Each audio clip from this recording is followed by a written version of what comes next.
Ainsworth left the club at the weekend. What's your view on it? Were you surprised by it?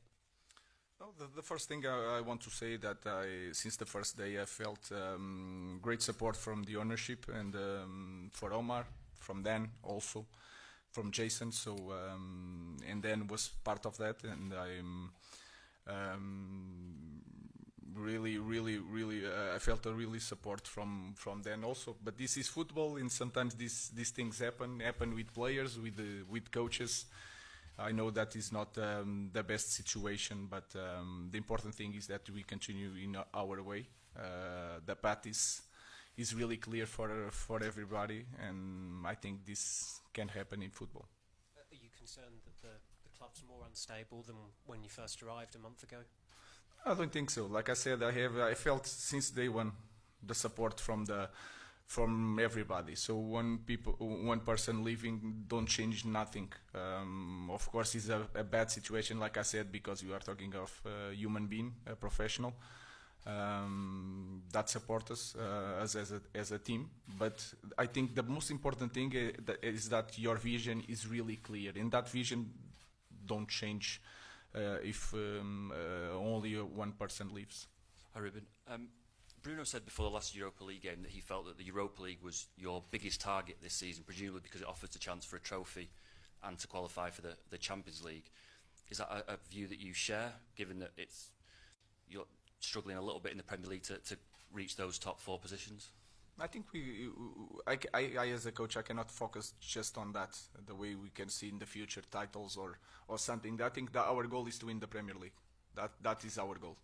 Of course, you can do the math and you understand that for a big club like us to be in the Champions League is so important, and then you can look at the table and you can see that from Europa League maybe is easier. You can take this information for this context, but I'm not focused on that. Our goal is to win the Premier League, not just to go to Champions League. To go to Champions League is an important point to win the Premier League. That is really clear, but for me, the most important thing is to win and to see something different in the team in every game. Mr. Amorim, after the defeat against Nottingham Forest, you talked about the need for your centre-backs to be more calm on the ball when they're trying to pass. You also spoke about how your team needs to avoid being sloppy. Could you elaborate on how you encourage your team staying calm in those moments where it's very busy, but also making sure they don't make mistakes? It's really simple. I think against Nottingham we should pass the ball a little bit more quicker. So it's with safety, but a little bit more quicker when everything is blocked. For me, the most important point is that every player should be in the good position to start one play. And we were controlling the game. We start the second half very well. And if you remember, we are doing one play when Lenny Yoro makes 1-2, jumps in front, and then a bad pass makes a counter-attack and you suffer a goal. And now you have to continue to play in the same way with a low block. So is this kind of details. You have to play the ball preparing to lose the ball sometimes. And these kind of points are really important in our team, because in the past and still at this moment you can see a lot of moments like this. I just remember from my head the game against Liverpool, all the goals were most like that, and then we are doing work on that, and you see the same thing last week. So you are trying to improve with the ball, but also preparing the way you can, when you lose the ball, you are covering our own goal. Manchester United have spent a lot of money in the past decade. Before you were Manchester United manager, you've brought in a new system, the fans can see your identity. You probably need to bring in players for it to reach its full potential.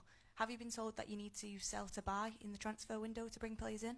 No, I'm really focused on to see my players, to understand my players, and I think that was one of the problems of the clubs. We have to focus on what we have. We have to focus on the academy, and you also to have the clear profile when you get the players. So it's a lot of details you have to manage. You can see it set pieces.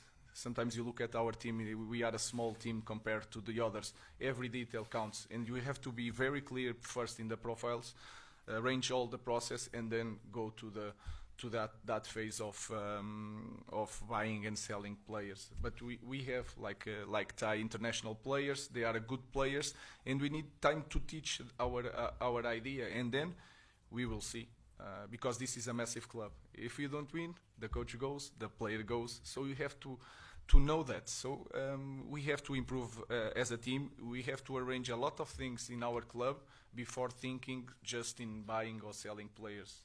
There's a lot to do, so let's focus on improving our players, improving our academy, and then see. Everyone being on the same path. It was clearly some people weren't on the same path, or Dan Ashworth wouldn't have gone. So what is that vision? And are there some disagreements over it? No, I don't think so. I cannot tell you about the vision. The whole vision is just in a press conference, but we want to take this club winning the Premier League and to be an elite club like this club should be. In this way, we have to make changes because of the context. I don't know. You could change the coach. Because you don't have results, you can change the coach. So you can have a vision, but sometimes you make a slightly change of direction to go to find the same goal. So this could happen in football, and we are focused on to win the Premier League. That is the main goal of this club. Hi, Ruben. You've been in the job, I think, a month today. When you did your first press conference, you said, "I believe in the players until they prove me wrong." I appreciate you're still getting to know a lot of them, most of them, but you must have formed an opinion of the players. And to what extent do you feel that you have to maybe potentially move some on in January? And I appreciate what you said earlier, but can a club like Manchester United afford not to move players on in January because there's only 2 windows, clearly? I really don't know. There's a lot at stake in this moment. We have a lot to do, a lot of games. We don't have time to train. So the players have contract. We have to see him. It's a new idea, a new coach. Sometimes I have one idea in the first week. Second week I have a different idea. Then we have to see what happens. So it's everything so close. All the games during the opening of the window in January, so I really don't know. I'm just focused on improving the team. I cannot think so much further than the next game. So like any other team, when the window is open, we can do something. But in this moment, our focus is to win games, and we have to have this feeling of winning, and we have to start tomorrow. Sorry, I don't think my voice would carry. I just thought I'd ask about the opposition tomorrow. On top of everything else, United haven't won away in Europe, I think it's since March 2023, so important to end that run. And for yourself, the start of last week we were asking about finishing in the top 4 Champions League by beating Arsenal. You've had a bit of a crash course in United since then, so how have you found it? No, I already knew it. You guys ask, I respond, but I already knew it. That is a big job. We have a long way to go. It's really important to win away, even in the league. And we know that it's really tough to win away in our league. Even we are Manchester United, you have to improve on that. Also winning at home, because you lost the last game. It's really important to go to the next stage. So we need to win tomorrow because of all of that. It's really important for us as a club, as a team in this moment. If you pass to the next stage without playoff, you take 2 games from our schedule is massive. For some teams is nothing. For us is like really important.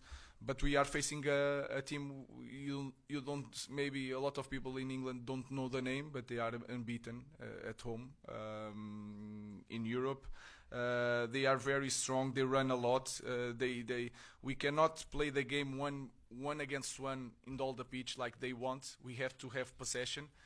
We have to control transitions. We have to be very good in second phases, like after crosses, the next cross. We have to improve on these details. We have to be so much better in set pieces, and we have to win it. So it's really important to win the game and to play well, not just win. To play well, but tomorrow is going to be really tough, and we are prepared for that. Thai is going to play, so we are really prepared for in the game.